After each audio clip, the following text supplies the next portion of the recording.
Hey everyone, Neo Reality Entertainment back with the WrestleVerse programming. So, the Good Brothers and FinJuice.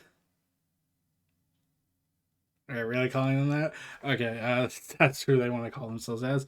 So, the Good Brothers and FinJuice from New Japan Pro Wrestling have finally announced that they have opened their own forbidden door.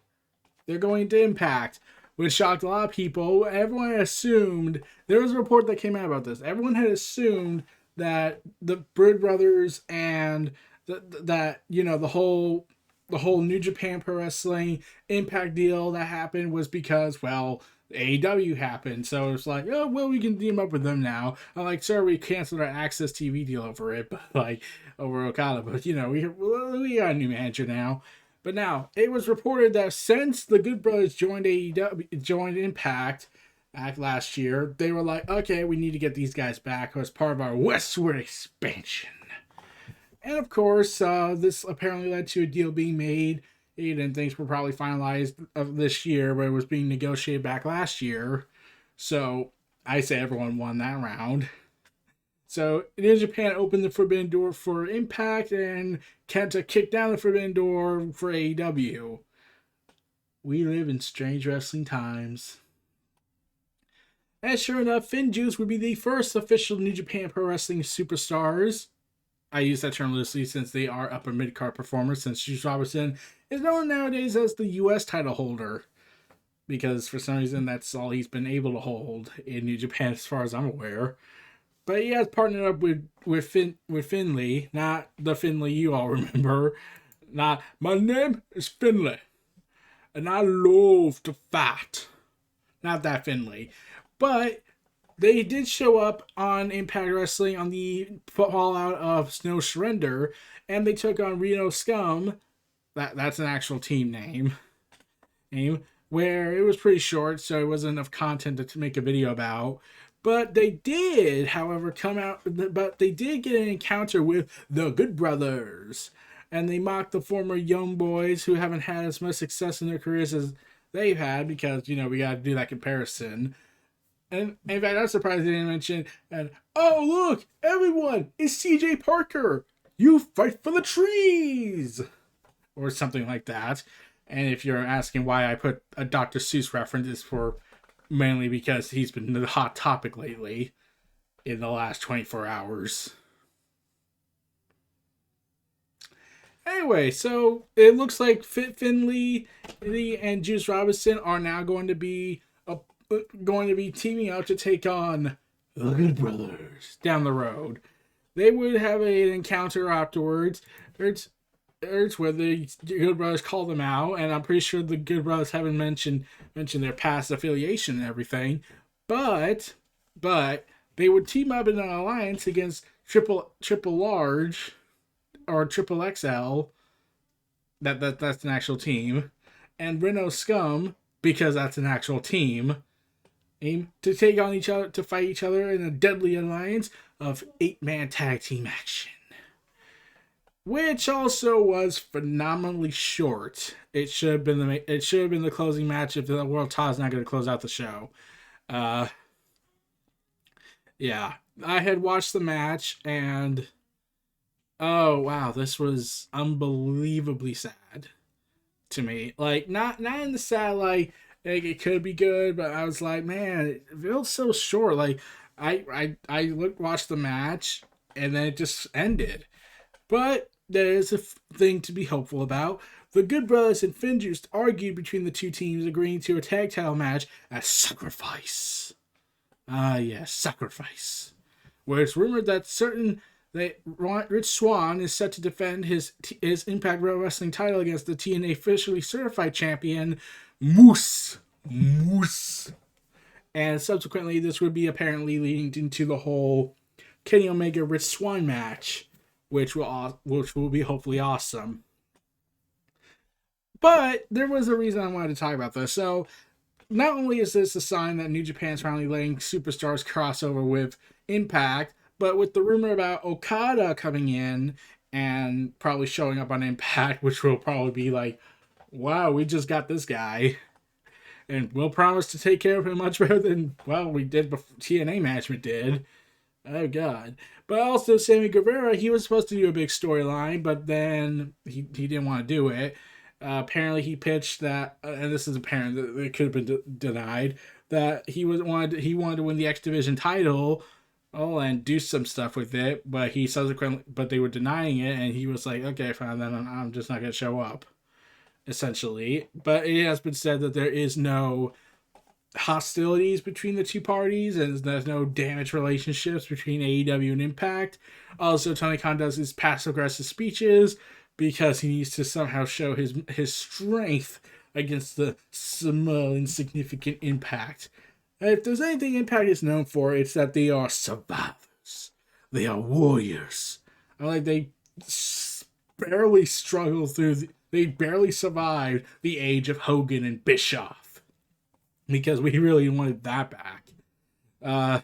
They suffered through the tyranny that was the Aces and Eights era, which looked like it was going to be the last year of Impact Wrestling, but they prospered. They survived. They survived speaking out. They survived the Tessa Blanchard controversy.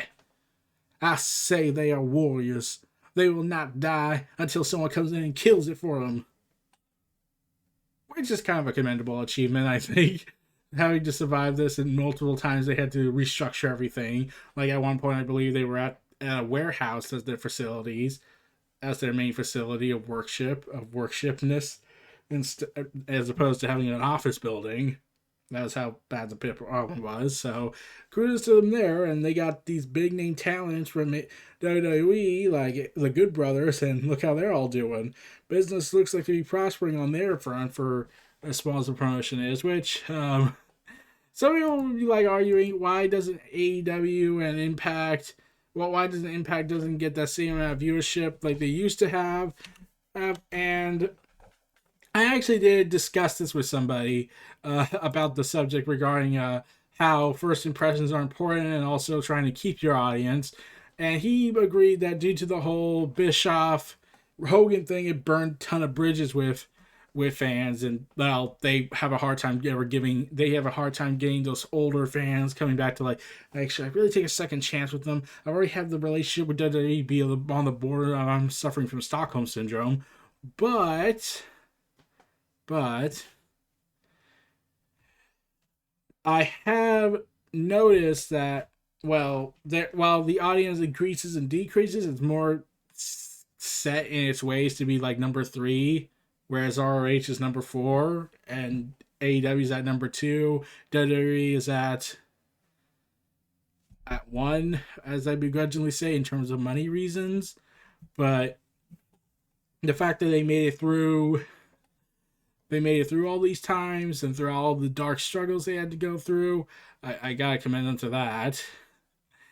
But yeah, the Good Brothers and FinJuice, like, okay, I'm not saying that this is supposed to be this big epic thing like Kenny Omega showing up was.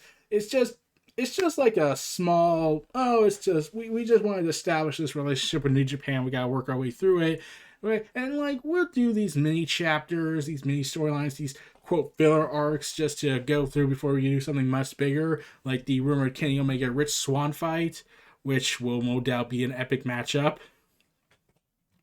And of course, I will be watching that when it goes down at allegedly Sacrifice at Sacrifice. No, wait, I'm trying to see if I got the name right. Hey, let's see, what match was it at? I think I got the thing wrong now. Hold on. But yeah, FinJuice, Sacrifice, and all that. Their events coming up. I'm excited for that, and man, I keep trying to keep track of everything. It's Rebellion. That was it. Rebellion's where it's said that Kenny Omega will fight Rich Swann. But yeah, Sacrifice is set to have FinJuice and the Good Brothers take on each other for the tag titles, which I'm all for. It's gonna be an interesting matchup. And I'm hoping it's good and they get enough time as opposed to what they've been given.